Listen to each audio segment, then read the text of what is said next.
Aujourd'hui dans la pépite, on va jouer avec vous Noémie Vira puisqu'on va parler de location de jeux de société. Oui, on va parler des jeux ce matin, des jeux de société. Vous avez certainement des jeux de société qui commencent à s'entasser et à prendre la poussière dans vos armoires.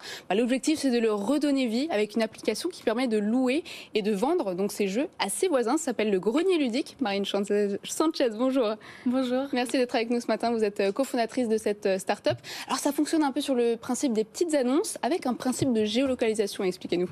Oui, tout à fait. Donc n'importe qui, si vous avez des jeux de société chez vous, vous pouvez en fait scanner, vous prenez votre petite boîte, vous scannez votre code barre et en fait nous on a une base de données de 17 000 jeux, donc le jeu sera sans doute reconnu et ça vous proposera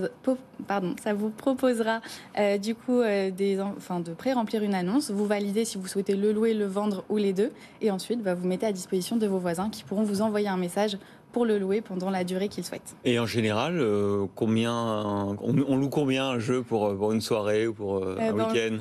En général, ça va être plus être sur une semaine et par exemple pour un Unlock, ça va être 5 € la semaine pour la location. Qu'est-ce que c'est Unlock ? Très très bon jeu Unlock. Ah ouais. Vous connaissez pas ? Non. C'est un jeu qui a gagné tous les prix. Enfin, je parle sous votre contrôle, mais du meilleur jeu. C'est une sorte d'escape game, mais sous forme de jeu de société. Donc voilà, on doit résoudre une mission en coopération avec les autres joueurs. Les mécanismes sont absolument géniaux. On peut jouer avec une application aussi sur son téléphone qui accompagne le jeu. Enfin, je vous le conseille à tous. Anthony, franchement, vous avez votre boîte de Unlock, vous la louez avec vos voisins. C'est là s'il a mangé du poulet frit avant de jouer, s'il perd des pièces. Moi, je suis un peu maniaque et je suis un peu collectionneur. Et c'est vrai que j'aurais tendance à pas vouloir prêter mes jeux. Mais je pense que c'est une question qu'on peut vous poser. Est-ce que les gens sont pas réticents à ça ? C'est-à-dire qu'on a sa ludothèque aujourd'hui chez soi. On n'a pas forcément on a prêté aux voisins. d'autres jeux aussi, non ? Non, on a 200 000 annonces sur l'application. Donc il y a beaucoup de gens qui ont sauté le pas. Voilà. Après, il faut dire que c'est des joueurs qui ont beaucoup ajouté leurs jeux. Donc ils ajoutent facile 200 jeux d'un coup. Oui. Et les Unlocks sont très à propos pour la location puisque c'est des jeux de société qu'on ne joue qu'une seule fois. Une fois qu'on connaît l'histoire, on ne va pas les rejouer. Donc effectivement, c'est pas mal ce genre de jeu à usage unique qui marche beaucoup dans l'application. C'est ceux qui fonctionnent vraiment le mieux sur l'application, les escape games. Oui, c'est les jeux à usage unique et il y en a de plus en plus sur le marché. Alors comment vous êtes développé ? Parce que l'idée c'est de créer l'application en fait, c'est ça le business, non ? On a créé une application, elle est sortie en août 2019, et 6 mois avant le confinement, donc après ça s'est arrêté puisque les gens se remettent les jeux en main propre, donc forcément ils ne pouvaient plus se voir. Mais ça a repris direct au déconfinement et du coup ça a créé aussi du lien social, donc les gens avaient besoin de se retrouver, de passer des moments en famille et le jeu de société est excellent pour ça. Mais c'est comme sur Airbnb, il y a des garanties. Si jamais c'est cassé, abîmé, une carte mangée par un chien. L'avantage de payer en fait dans l'application, c'est que ça garantit en fait un paiement sécurisé et ça nous permettait aussi de proposer une caution. Donc dans ce cas-là, les gens valident que tout s'est bien passé, que leur jeu est revenu dans le même état qu'au départ et ensuite on libère la caution. Est-ce que l'application permet aussi de trouver des partenaires de jeux ? En tout bien, tout honneur, évidemment. Mais c'est brillant, mais oui, mais bien sûr. Oui, en fait, on a tout refait récemment. L'application a une grosse mise à jour en avril et justement les parties de jeu, c'était une grosse nouveauté dans les fonctionnalités. Et du coup, vous pouvez poster l'annonce d'une soirée jeu. Si vous décidez justement de faire une soirée Unlock, vous l'indiquez, vous pouvez préciser le jeu.